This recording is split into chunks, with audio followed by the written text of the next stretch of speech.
Right. Conceptual framework for financial reporting. Conceptual framework.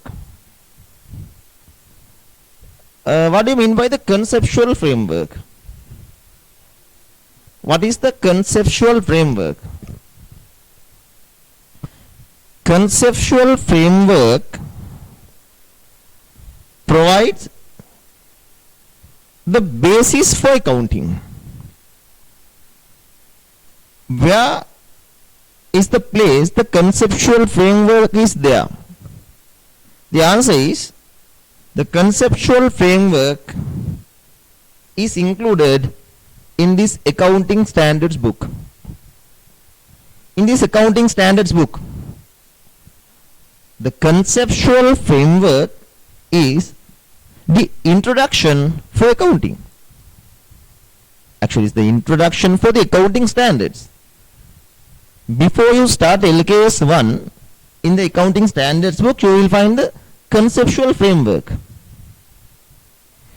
And if you ask me,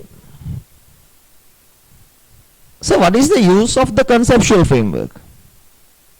The answer is, all the accounting standards were developed based on the conceptual framework that provides the foundation for the accounting standards, as well as in a certain instant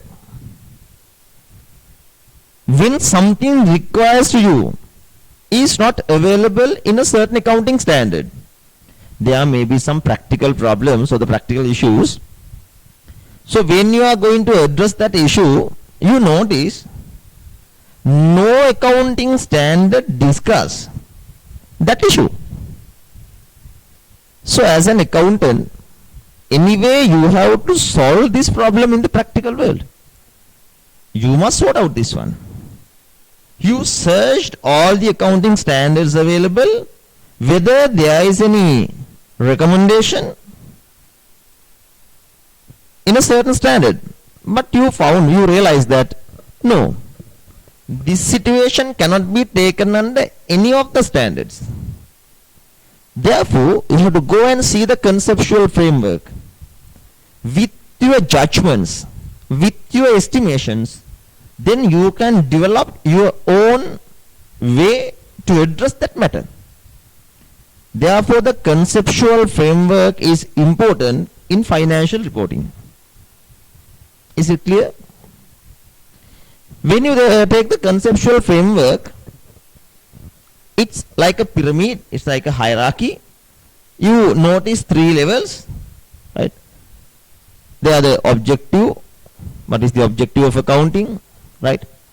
Then the elements of accounting and the qualitative characteristics of accounting. Likewise, there are some details list in the conceptual framework in the hierarchy, right?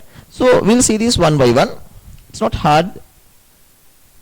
Some questions will be definitely there in your paper with respect to the conceptual framework, but actually if you ask what is the reason for not discussing the conceptual framework till the last moment means still there are more months for the exam, but I took this as the last discussion in accounting standards, right, in the latter part.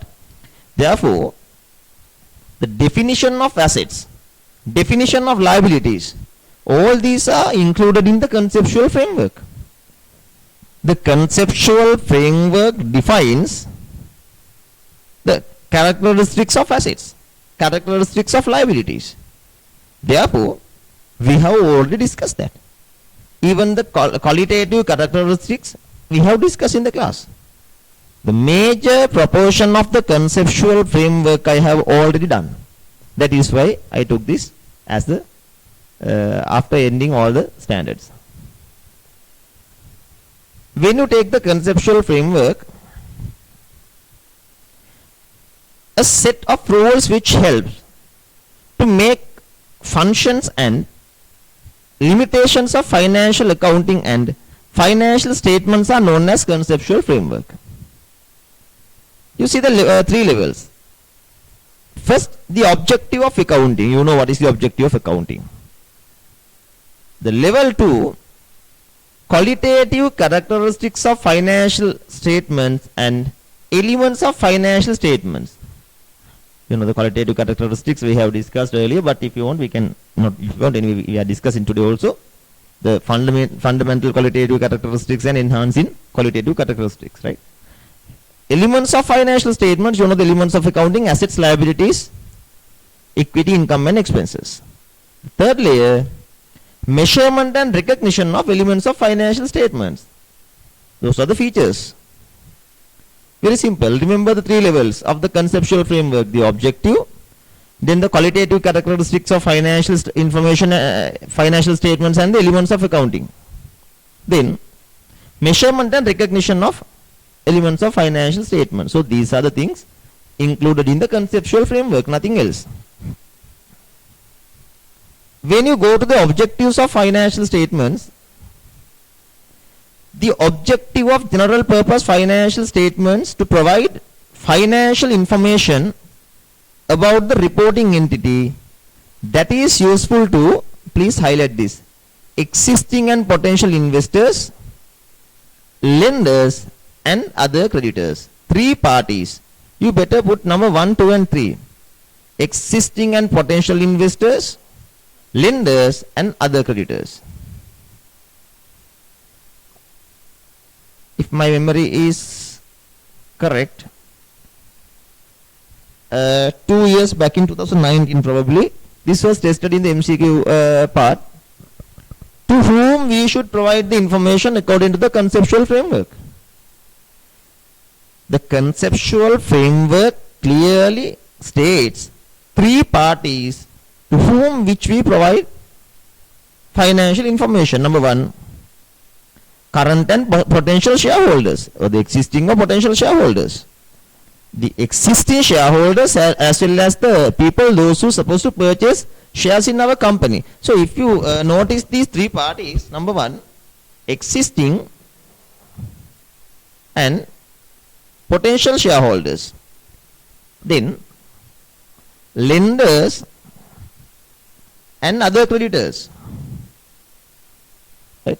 So the banks and other loan providers.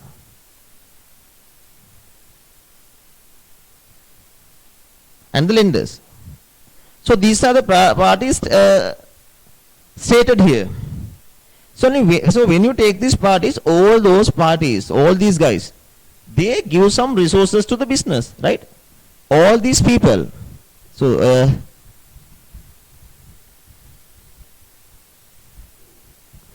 read it carefully. Existing and potential shareholders, existing and potential investors, lenders and other creditors, right? Lenders are the people, bank and other loan providers, and the other creditors, right? So in making decisions about providing resources of the entity, for them also you need to highlight these areas in your brain. You should provide information for the existing and potential shareholders, bank and loan providers, that is the lenders, and the other creditors. Other creditors. Other creditors are the people, those who provide goods and services to the business on credit.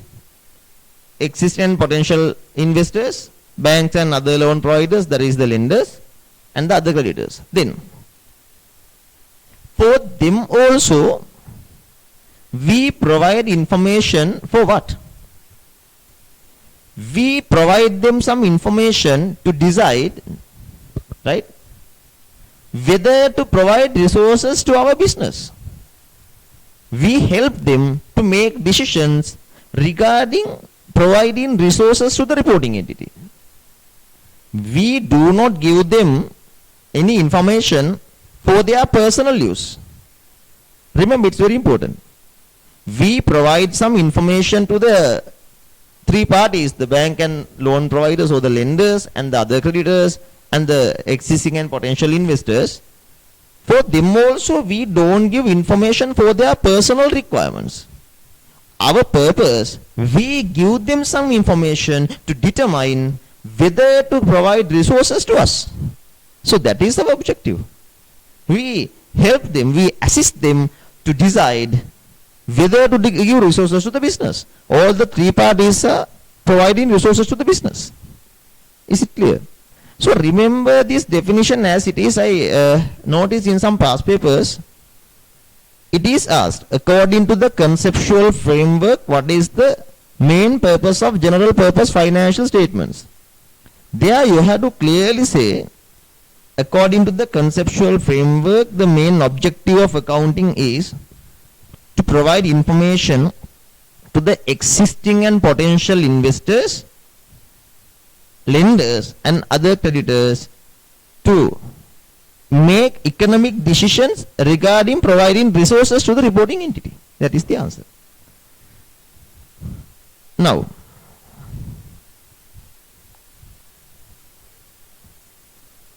then general purpose financial statements provide financial performance, financial position and changes in financial position of the entity, right? Those are the business results. Another important thing you must remember, underlining accounting assumption in preparing financial statement is going concern. The going concern concept, I remember even when I was discussing accounting concepts also I told this. This is the underlining accounting assumption, the underlining accounting concept. The going concern, the business has a going concern. The business is supposed to be continued for some future years. The business operations are not going to be limited. Right? That is the meaning of the going concern. Then,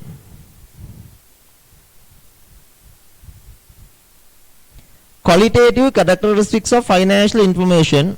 You remember these? There are two fundamental characteristics, relevance and faithful representation.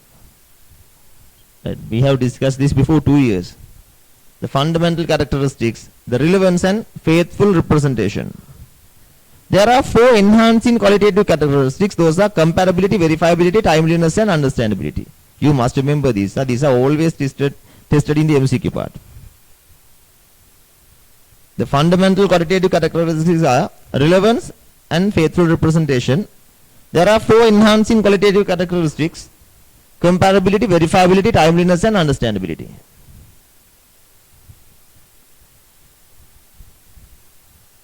Then I have taken one by one. Relevance. Relevant financial information is capable of making a difference in the decision made by the users. If financial information is to be useful, it must consist following sub-characteristics. Under the relevance, you can notice these sub-characteristics, right? Predictive value, confirmatory value and materiality. The predictive value means you should be able to forecast this. Confirmatory value, right? Something should you should be able to confirm, evidence. The materiality means what? Materiality we discussed in LKS 1, right? Materiality means if a certain omission or misstatement can make changes in the investment decision of users, that is material, right? In the LKS 1 we'll discuss that. When it comes to the faithful representation, economic phenomena represented in financial reports should be faithfully represented. To be a perfectly faithful representation, a depiction should have been the following characteristics: completeness and neutral. If it is faithful, that should be complete and that should be neutral. Then these are the enhancing characteristics: the comparability. If data of one entity can be compared with similar information about another entities and with similar information about the same entity for another period, is known as the comparability. That means you should be able to compare the financial information with a similar business or otherwise with some past years, another period. Verifiability. Verifiability helps assure users that information faithfully represents the economic phenomena is purports to represent. Then, timeliness. Timeliness means having information available, decision making on time to be capable of influencing the influencing their decisions. Understandability presenting information clearly and concisely makes it understandable to the users. Elements of definitions, contents of financial statements represents the elements. Information provided by the elements helps to achieve objectives of financial reporting. There are 5 elements. Those are, assets, liabilities, income, expenses and equity. Please remember these 5 terms. Those are the elements of accounting. In front of that you can write these are the elements of accounting. These 5 are the elements of accounting. These 5 are the elements of accounting. And this is also important. Probably this will be tested this time. Measurements of elements of financial statements. Measurement of the process of determining the monetary amounts is the elements of the financial statements. Following methods can be used in measuring elements of financial statements. This is the only part you have to remember. Methods can be used in measuring elements of financial statements. Historical cost and realizable value. I will explain that. This is the meaning. See, when you talk about the accounting elements, those are assets, liabilities, capital, income and expenses. We show different values in financial statements. Say as an example, when you disclose property, plant and equipment, you can use either cost or revalued amount. When you disclose the inventory, you can use either cost or net realizable value. Right? Therefore, there are some different values you disclose in financial statements. So, when you prepare financial statements, the many of accounting elements you disclose at the historical cost. The cost, right? The other thing is the realizable value. The best example is the inventory. You can evaluate the cost and net realizable value. According to the conceptual frameworks, these two things, cost or the historical cost and the fair value, so the realizable value, right? Those two are the values we take to record accounting elements. Understood? Then, please read it. The following methods can be used in measuring elements of financial statements, historical cost and realizable value. So, apart to that, right, you better remember the features of assets. There are 2 features, occurred as a result of a past event, then can be controlled by the economic resources which are controlled by the business. When it goes to liabilities, you must know the features of liabilities. Those are also there in the conceptual framework, though I didn't put it. There is a present obligation and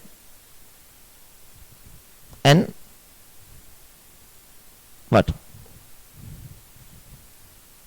What is the other feature? Okay, that's a result of a past event, right? Likewise, you know those. That's all about the conceptual framework. Any doubts? You just have a look, just read. Then go to LKS 1.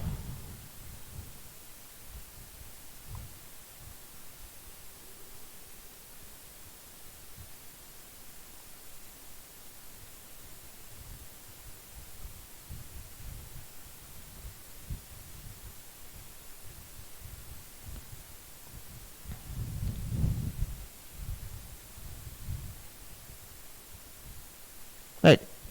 Are there any doubts with respect to the conceptual framework? All these are theory things, right? Then,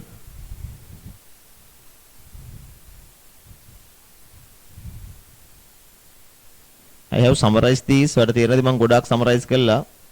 have given only the cream, the spirit. Purpose of financial statements. Again, the thing we discussed, right? The objective of general purpose financial statement is to provide information about the financial position, financial performance and cash flows of an entity that is useful to a wide range of users in making economic decisions. The financial statements provide information about an entity's, these provide what? Assets, liabilities, equity, income and expenses, changes in equity, cash flows and all. In the conceptual framework also we discussed the main objective of accounting, right? I discussed the three parties and all. Then the responsibility for financial statements.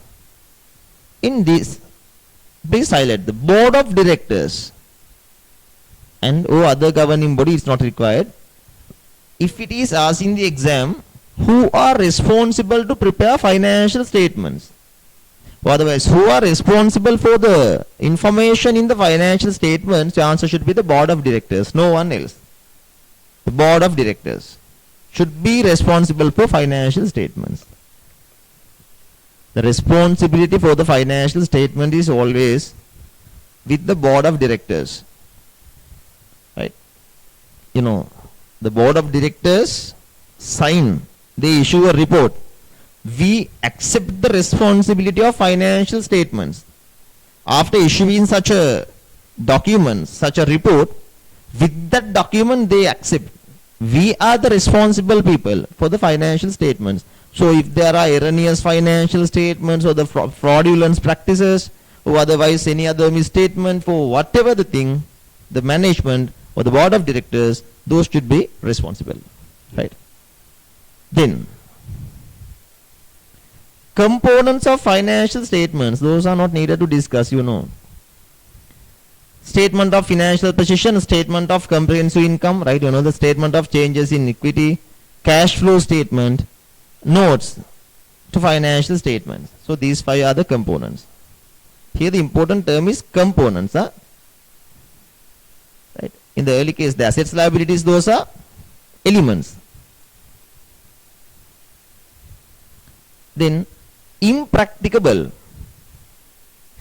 Applying a requirement is impracticable when the entity cannot apply it after making every reasonable effort to do so.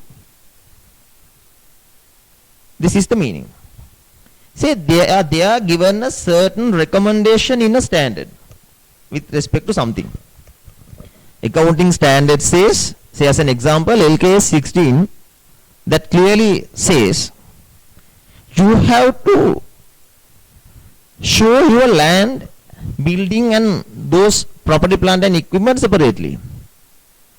And according to the conditions stated in LKS 16, you cannot depreciate land as the useful life is unlimited. It's not definite. As the useful life is not definite, you cannot depreciate land. You can depreciate only the building. But there may be some instances where you have purchased both land and building together. You have purchased both at once. You have paid money and purchased. In such a situation, you may not be able to disclose the land value and building value separately. In such a year, if you want to prepare financial statements, you may have to calculate depreciation on the total. Therefore, when you calculate depreciation on the total, someone might argue, you have depreciated your land also. You can't say, no, we didn't depreciate land. You can't argue in that way. Yes, we have depreciated. So, in some instances, the recommendations given in some accounting standards cannot be practiced. That means the impracticability. Those are not practical. You better write under that. Example, according to LKS 16,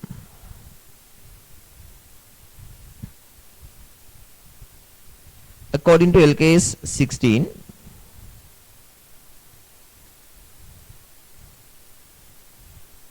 land and buildings should be separately disclosed. Land and buildings should be separately disclosed. But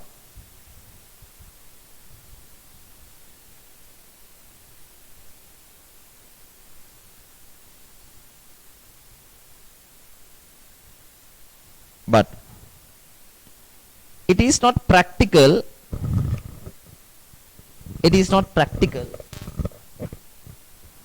to show these two values separately but it is not practical to show these two values separately.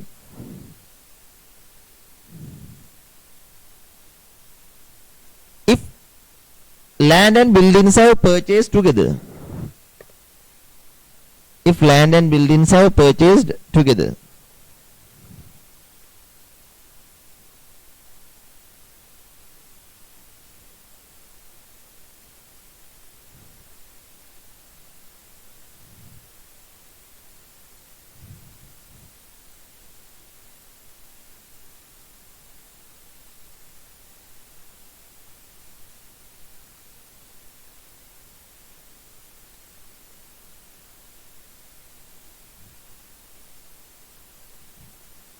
if land and building have purchased together, then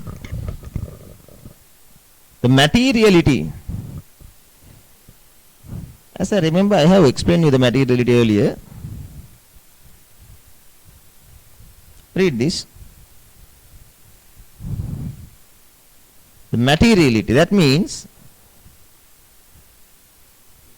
omissions or misstatements of items are material if they could individually or collectively influence the economic decisions of users taken on the basis of the financial statements. Materially depends on the size and nature of the omission or misstatement, judgment in the surrounding circumstances. The size or nature of the item or a combination of both could be the determining factor. So this is the meaning, right? Sometimes the story is given in some standards you may not understand. I have given the note as it is, which is stated in the standard. So the material, I remember I explained you once. Say, if this is a cup of tea given to you, if there's a little ant here, chuti komi ekkino, this is the cup of tea. You wanted to drink this, then you glance this ant. You may not change your decision to drink the tea, although this small insect is there in the tea. Right? The reason the little ant in the tea is not that much material. You can just take it off, then you can drink it. But if there are more ants,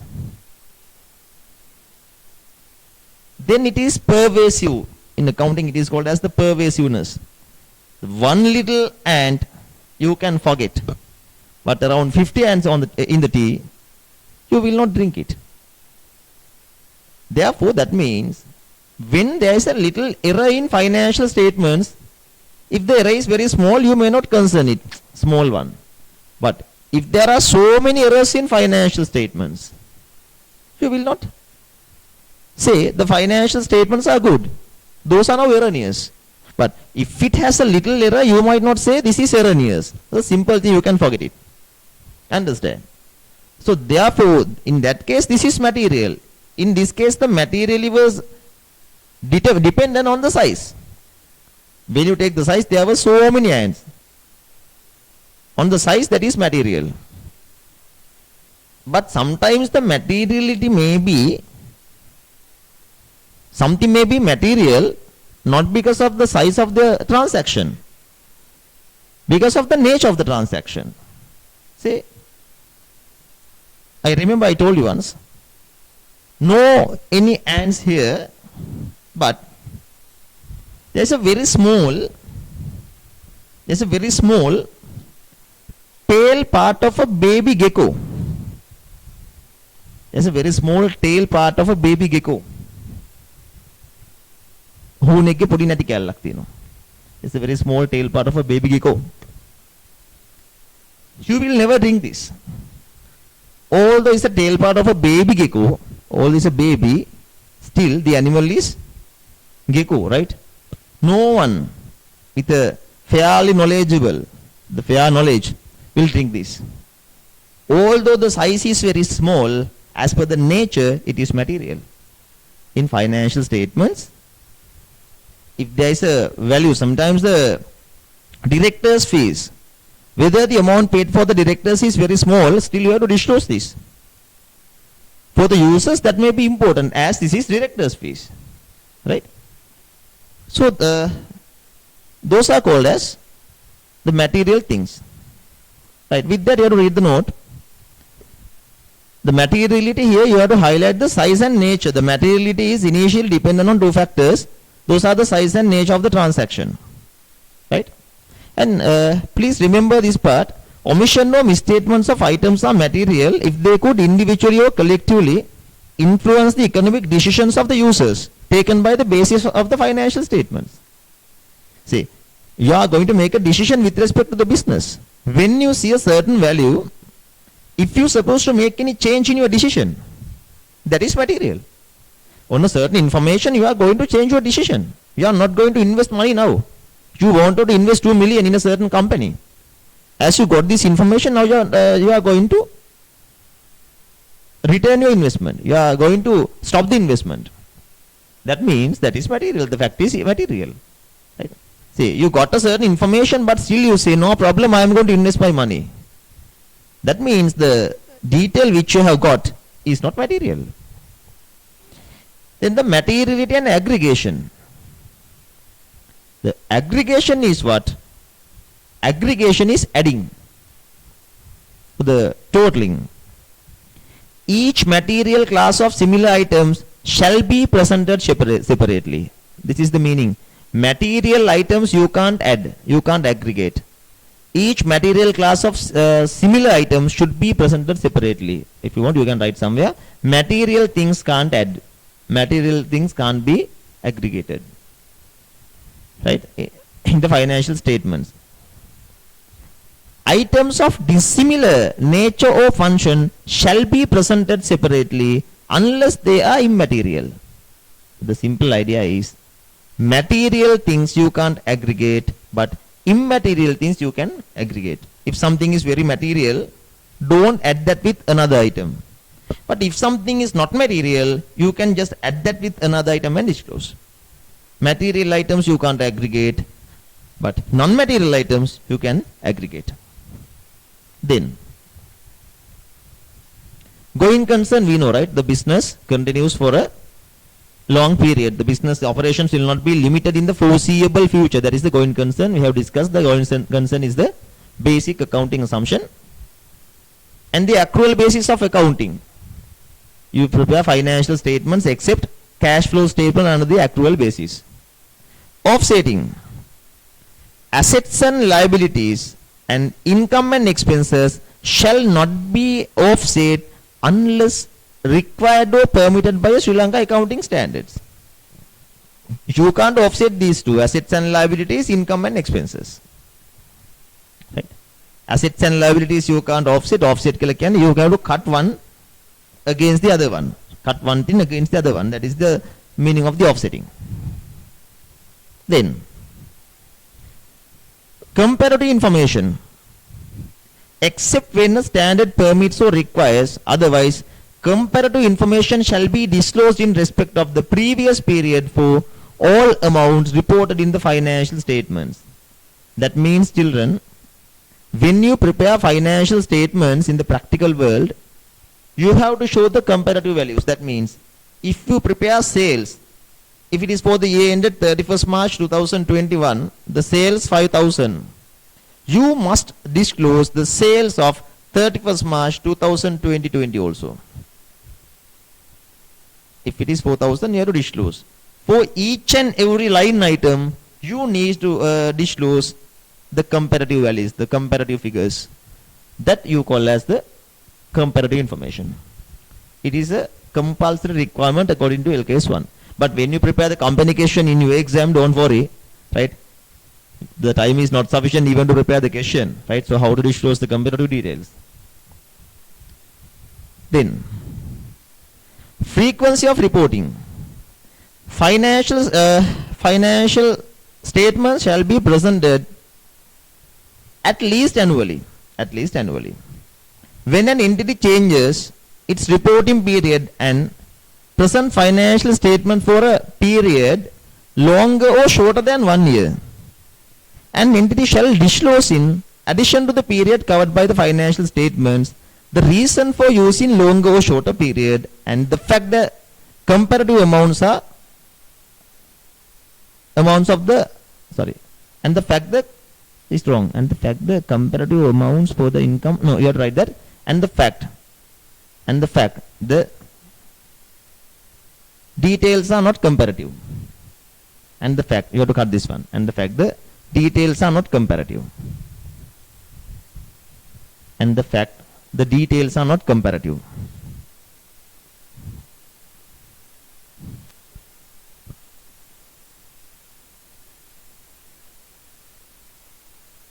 That means when you prepare financial statements, usually the frequency is 1 year period.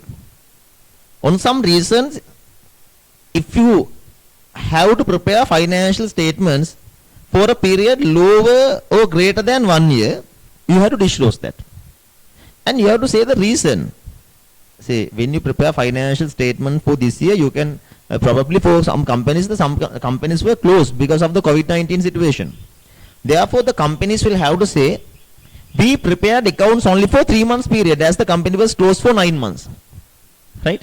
And you have to say, the reason is the COVID-19 pandemic. And you have to say, please don't use these for the comparison purposes with your business as we have prepared this only for 3 months. So that is what it is stated there. And you must remember, we are talking in LKS 1, we are talking about general purpose financial statements, right? These are general purpose financial statements you prepare for publication. There may be some different type of accounts. Some companies prepare monthly accounts. Month by month they prepare accounts. Some companies prepare special account for the board of directors. Sometimes you may have to prepare accounts for the reference of the banks to obtain the loan. If you prepare accounts for those requirements, those are special purpose financial statements. But in this LKS 1, we are talking about general purpose financial statements, not regarding the special purpose financial statements. Clear? Now, the current and non-current distinction you know. An entity shall present current and non-current assets and current and non-current liabilities as separate classifications on the face of the statement of financial position. You know the current assets, the current liabilities. I am not going to explain this. Then, methods used to classify expenses in the comprehensive income statement. Two methods can be used to classify expenses in the comprehensive income statement.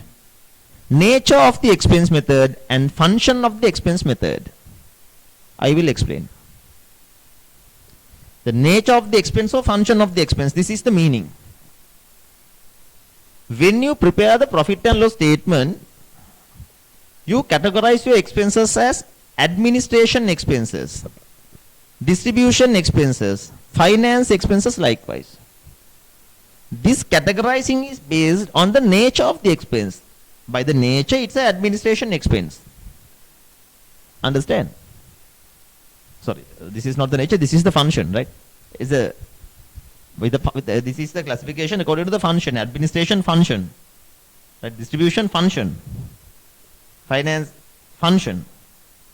Nature means, if you want, you can categorize depreciation, salary, likewise. Here, depreciation with respect to administration assets, you take under administration expenses. Depreciation with respect to the distribution assets, you categorize that under distribution expenses. But if you suppose to categorize your expenses according to the nature, all the depreciation you can take together. Why? By nature it is depreciation. Say salary. If you suppose to categorize your expenses based on the function, the administrative salary should be taken under administration expenses. Salary paid for the distribution employees should be taken under distribution expenses. But if you suppose to categorize your expenses in the profit and loss statement according to the nature, you can take all the salaries together. According to the nature, it's a salary. You understand the two methods. According to the nature of the expense, or otherwise according to the function of the expense. Right. That's all for LKS 1. Right. Tell me, is it clear? That means all the standard I have done except SLFRS 15, though SLFRS 15 will be discussed later on.